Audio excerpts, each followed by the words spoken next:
வெளியில இருந்து பாக்குற நாஞ்சில் சம்பத்தா ஒரு இனோவா கார் வாங்கிட்டு கட்சியை மாத்திக்கிட்டாரு, அதுக்கப்புறம் நிறைய கட்சியில இருக்காரு அப்படின்ற மாதிரி மீம்லாம் பார்த்திருக்கோம். அவர் பேசினதெல்லாம் கிண்டல்லாம் பண்ணிருக்கோம். அப்படிதான் நானும் பார்த்திருக்கேன்.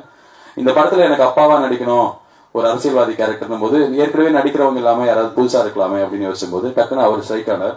ஸோ அவரை போயிட்டு கேட்கலாம் அப்படின் போது, ஏங்க 40 வருஷமா அரசியல் இருக்காரு, அவரை போயிட்டு யாரும் கூப்பிட மாட்டாங்களா அப்படின்னும் போது, இல்ல கேட்டு பார்க்கலாம், முடியலன்னா அதுக்கப்புறம் பாத்துக்கலாம் அப்படின்னு கேட்கும் போது, நான் பட்னம்பாக்கம்ல ஒரு ஹவுசிங் போர்டு வீட்டில் அவரோட வீடு, அது ஒரு 600 ஸ்கொயர் ஃபீட் இருக்கும். அந்த வீட்டில் போய் அவர்கிட்ட, அதுதான் அவரோட வீடுன்னும் போது எங்களுக்கு ஆச்சரியமா இருந்தது.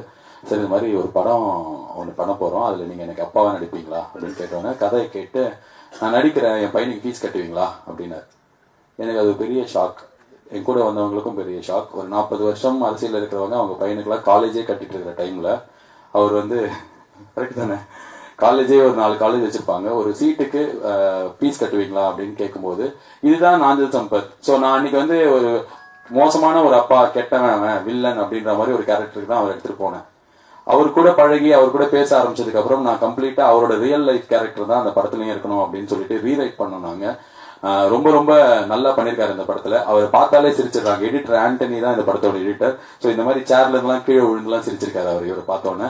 ஸோ இப்போ ஆல்ரெடி அவர் இந்த படத்துல நடிச்ச சில ரஷஸோ இல்ல எதை பார்த்தாமே தெரியாது, பட் ஸ்டில் அவர் சிவகார்த்திகேயன் அவரோட ப்ரொடக்ஷன்ல நடிக்க ஆரம்பிச்சிட்டாரு. நான் கண்டிப்பா நம்பிக்கை இருக்கு, இந்த படம் வந்ததுக்கு அப்புறம் அடுத்த 2 வருஷத்துக்கு நாஞ்சில் சம்பத் சார் நிறைய படம் நடிப்பாரு. ஏன்னா நடிக்கணும், 40 வருஷம் அரசியல் அவர் சம்பாதிக்கல, அட்லீஸ்ட் சினிமாலையாவது நல்லா சம்பாதிக்கட்டும். தேங்க்யூ சோ மச் என்னோட அப்பாவா இந்த படத்துல நடிச்சதுக்கு.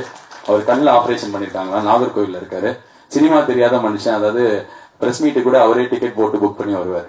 கண் ஆபரேஷனால வரல, எங்களுக்கு அவ்வளவு ஹெல்ப் பண்ணாரு. Thank you sir Nanjil Sampath sir.